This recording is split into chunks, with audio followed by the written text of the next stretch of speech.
Halo anak-anak kelas 6, kalian apa kabar? Hari ini Bu Guru Putri akan menjelaskan kepada kalian materi kelas 6 yaitu tentang macam-macam paragraf berdasarkan isinya. Nah, sebelum mulai, kalian siapkan dulu alat tulis kalian, buku catatan bahasa Indonesia kalian. Nah, sudah siap? Oke, paragraf itu kalian nggak asing kan dengan paragraf. Paragraf itu adalah kumpulan-kumpulan kalimat yang dimana di dalamnya memuat gagasan, kalimat utama, ide pokok yang akan atau ingin dibicarakan. Nah, berdasarkan isinya, adapun topik-topik atau ide pokok yang akan disampaikan oleh penulis itu dibagi menjadi 5 jenis. Adapun yang pertama, namanya paragraf narasi. Nah, apa itu paragraf narasi? Paragraf narasi adalah paragraf yang menceritakan sesuatu berdasarkan urutan peristiwa dengan menghadirkan tokoh yang membangun suasana. Ciri khas paragraf ini memiliki tokoh, alur, cerita, dan urutan waktu kejadian. Jadi Ibu tandai ya. Untuk paragraf narasi ini, ciri utamanya dia adalah pasti ada tokoh, ada alur cerita, ada urutan waktu kejadian. Itu ciri khas utamanya dia. Nah, contohnya adalah, ini kasih contoh ya. Ini dia. Kemarin sore, Arka memetik buah kelapa. Ia memanjat pohon kelapa dengan lincah. Ia memetik buah kelapa dengan sebuah sabit. Setelah mendapat 10 butir kelapa, ia turun dengan sangat cepat. Jadi di sini ada tokoh tidak? Ada. Si Arka ini adalah tokoh. Nah, oke. Kemudian ada alur cerita atau jalan cerita. Ada. Katanya kemarin dia manjat pohon dulu. Setelah manjat pohon, dia metik. Setelah metik, katanya dia dapatnya 10 butir. Setelah metik, dapat 10 butir, dia turunnya dengan cepat-cepat. Dan ada urutan waktu kejadian juga, ada kemarin sore. Jadi itulah paragraf narasi. Paragraf narasi ini ciri khasnya pasti memiliki tokoh, alur cerita, dan urutan waktu kejadian. Sampai sini paham? Oke, Ibu lanjut ya. Paragraf yang kedua adalah paragraf deskripsi. Apa itu paragraf deskripsi? Paragraf yang menceritakan dan menggambarkan suatu objek secara rinci dan melibatkan panca indera pembaca. Jadi paragraf ini bertujuan agar seolah-olah kita itu berada langsung di kondisi yang digambarkan oleh teks. Nah, biasanya paragraf ini digunakan untuk menggambarkan ciri-ciri, tempat, suasana, dan lain-lain. Jadi perlu Ibu tekankan, paragraf deskripsi ini ciri khasnya adalah melibatkan panca indera. Jadi seolah-olah kita ikut mencium aroma, seperti ikut merasakan ada di tempat itu, seperti seolah-olah melihat, meraba, padahal sebenarnya kita hanya diceritakan, tapi seolah-olah kita ada di sana. Oke, contohnya adalah, batang pohon kelapa tidak bercabang, tinggi pohonnya bisa mencapai belasan meter, akarnya serabut, tulang daunnya sejajar, buahnya bergerombol dalam sebuah tangkai buah. Warna buahnya ada yang hijau, kuning, dan coklat tergantung jenisnya. Nah, ini contohnya. Coba kalian lihat, di sini ada melibatkan panca indera atau tidak? Tentu iya. Karena kenapa?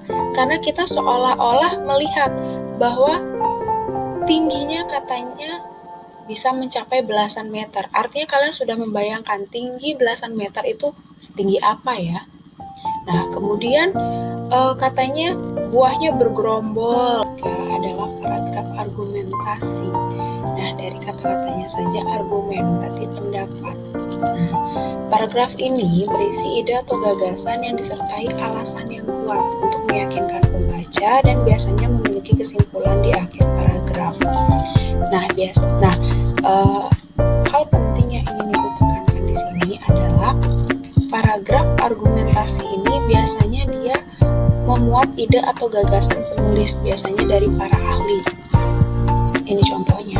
Nah, menurut para ahli, air kelapa muda sangat berguna bagi tubuh. Jadi ini adalah isi dari kalimat atau paragraf ini adalah ide atau gagasan yang berdasarkan fakta yang disampaikan oleh para ahli. Jadi ini adalah pendapat dari para ahli berdasarkan hasil-hasil kajian, hasil-hasil fakta. Seperti itu. Paham? Paragraf argumentasi. Nah, selanjutnya adalah paragraf eksposisi. Paragraf yang menjelaskan sesuatu yang ditulis berdasarkan fakta tetapi tidak bersifat mempengaruhi. Nah, mempengaruhi ini kata lainnya adalah persuasi atau persuasif. Ini sama ya. Kalau kalian mendengar kata mempengaruhi, berarti kata lainnya atau persamaannya yaitu persuasi atau persuasif. Disebutnya sama. Kemudian, biasanya di sini paragraf eksposisi ini menjelaskan tata cara, pengertian, jenis-jenis, manfaat, proses, dan lain-lain. Nah, ini contohnya. Nah, paragraf eksposisi contohnya ini dia. Nah, ini berdasarkan fakta nih. Cengkeh pohon tetap hijau. Pohon yang tetap hijau. Syzygium aromaticum. Nah, ini nama aslinya cengkeh. Asli di Kepulauan Maluku. Kuncup bunganya yang belum terbuka ialah rempah yang penting. Nah, jadi di mana di sini paragraf eksposisi ini ditulis berdasarkan fakta. Apa bedanya sama paragraf argumentasi tadi?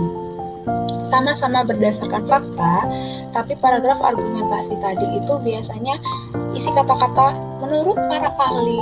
Nah, jadi di sana ada pendapat. Sedangkan paragraf eksposisi ini tidak ada kata-kata menurut para ahli, tidak ada. Nah, dia hanya menjelaskan tentang fakta bahwa cengkeh ini nama latinnya ini, kemudian dia berasal dari Maluku, itu fakta. Bahwa cengkeh ini memang berasal dari Kepulauan Maluku. Nah, kemudian ini penggunaannya penting katanya sebagai rempah-rempah. Iya, cengkeh itu digunakan sebagai digunakan untuk rempah-rempah biasa, bahan makanan, bahan obat juga. Kemudian yang terakhir adalah paragraf persuasi. Nah, tadi kalian udah tahu kan persuasi itu artinya mengajak. Nah, berarti kalimat ini isinya ajakan, berisi ajakan. Nah, ajakan untuk para pembaca supaya mengikuti sesuatu yang disampaikan oleh penulis. Biasanya diisi dengan ayo, mari, saya mengajak Anda, nah, dan lain-lain. Ini dia contohnya. Kelapa adalah pohon sejuta manfaat. Buahnya bisa untuk bahan minuman, batangnya digunakan sebagai bahan bangunan, akarnya sangat kokoh. Nah, di akhir paragraf isi seperti ini. Oleh sebab itu, marilah kita menanam pohon kelapa. Jadi kita diajak supaya kita ikut apa yang dikatakan oleh si penulis ini. Kita harus katanya nanam pohon, karena dengan menanam pohon kita bisa dapat sejuta manfaat katanya. Nah, sampai sana sudah paham paragraf persuasi? Oke, ibu akan berikan contoh. Nah, contoh soal. Coba kalian baca ini. Di suatu pagi yang cerah, Elsa pergi mencari kayu bakar di hutan. Ia tak sendirian, ia pergi bersama sang kakek. Nah, sampai sini saja kita sudah tahu ini termasuk paragraf apa ya? Sampai sini aja kita udah tahu. Paragraf apa? Ayo, siapa yang tahu? Tebak dulu dalam hati. Ya, betul. Termasuk paragraf narasi, karena dia berisi orang, berisi tokoh, berisi tempat kejadian, waktu kejadian, katanya di suatu pagi yang cerah, seperti itu. Ini adalah contoh paragraf narasi. Selanjutnya adalah ini. Pencemaran Sungai Ciliwung sudah sangat parah dan dapat dikategorikan sebagai pencemaran tingkat berat. Rumah tangga merupakan penyumbang terbesar sampah di Sungai Ciliwung. Jika kondisi ini terus berlanjut, sejumlah daerah yang menggantungkan sumber air dari Sungai Ciliwung dikhawatirkan akan mengalami krisis. Untuk itu, tingkatkan kesadaran untuk menjaga lingkungan perlu ditanamkan secara kuat kepada masyarakat. Jika lingkungan terjaga, maka kita juga lah yang akan diuntungkan. Kira-kira ini paragraf apa ya? Oke, tebak nanti. Ya, betul. Ini adalah paragraf persuasi. Jadi kita diajak.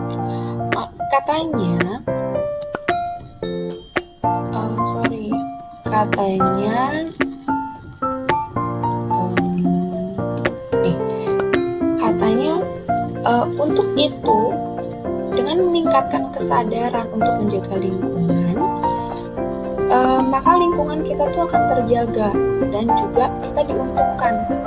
Nah, jadi di sini kita diajak untuk menjaga lingkungan agar kita juga yang dapat manfaatnya. Ya, jadi pencemaran tingkat beratnya berkurang, kemudian sampah juga berkurang. Jadi itu adalah persuasi, yaitu mengajak, kita diajak untuk menjaga lingkungan.